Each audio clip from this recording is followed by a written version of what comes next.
অনেক কাল আগের কথা। দিনটি ছিল এক গ্রীষ্মের প্রচণ্ড রৌদ্রোজ্জ্বল দিন। সূর্যের ঝলমলে আলো আর পাখির কলকাকলিতে মুখর হয়ে উঠেছিল জঙ্গলের চারিদিক। একটি ছোট্ট পিঁপড়া মনের আনন্দে গান গাইতে গাইতে নদীর পাড় দিয়ে হেঁটে যাচ্ছিল, আর আকাশে উড়ে যাচ্ছিল নানা রকম পাখি। পিঁপড়েটির হঠাৎ পানি পিপাসা পাওয়ায় সে নদীতে পানি পান করতে গেল। আহা কি আনন্দ আকাশে বাতাসে। ওরে বাবা রে, আমাকে বাঁচাও, ডুবে গেলাম রে, বাবা রে কেউ বাঁচাও। নদীর ধারে গাছের ডালে একটি ঘুঘু পাখি বসে পিঁপড়াটি ডুবে যাওয়া দেখছিল। হায় হায়, ছোট্ট পিঁপড়াটা কি ডুবে যাচ্ছে নাকি? ওকে তো আমার বাঁচাতে হবে। পিঁপড়াটিকে বাঁচানোর জন্য পাখিটি একটি গাছের পাতা নিয়ে পিঁপড়াটির সামনে ফেলে।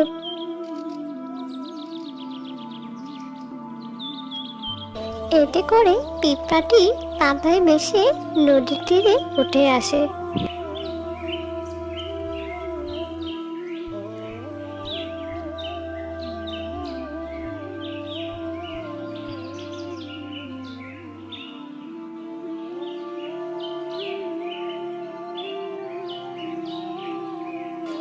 অসংখ্য ধন্যবাদ তোমাকে দয়ালু পাখি, তুমি আমার প্রাণ বাঁচিয়েছো।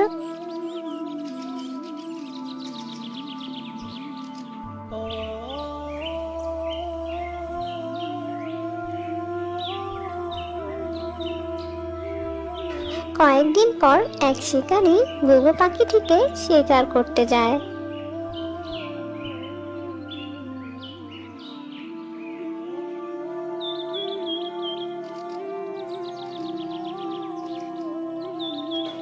ছোট্ট পিঁপড়াটি তখন শিকারীকে দেখে ফেলে এবং মনে মনে বলে, হায় হায়, বন্ধু পাখিটিকে তো বাঁচাতে হবে, কি করি এখন?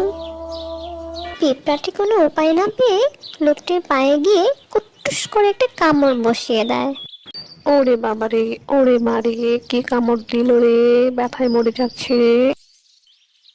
শিকারী চলে গেলে ঘুঘু পাখিটি উড়ে এসে পিঁপড়াটিকে বলে, তুমি আমার প্রাণ বাঁচিয়েছো বন্ধু, তোমাকে অসংখ্য ধন্যবাদ। এরপর থেকে পিঁপড়া আর ঘুঘু একে অপরের বন্ধু হয়ে যায়। গল্পটি থেকে আমরা জানতে পারলাম যে ছোট বড় সকলেই একে অপরের উপকারে আসতে পারে এবং উত্তম কাজের প্রতিদান উত্তমই হয়। বন্ধুরা, এরকম মজার মজার কার্টুন ভিডিও পেতে আমাদের চ্যানেলটি সাবস্ক্রাইব করুন ও পাশে থাকা বেল আইকনটি বাজিয়ে দিন। ধন্যবাদ।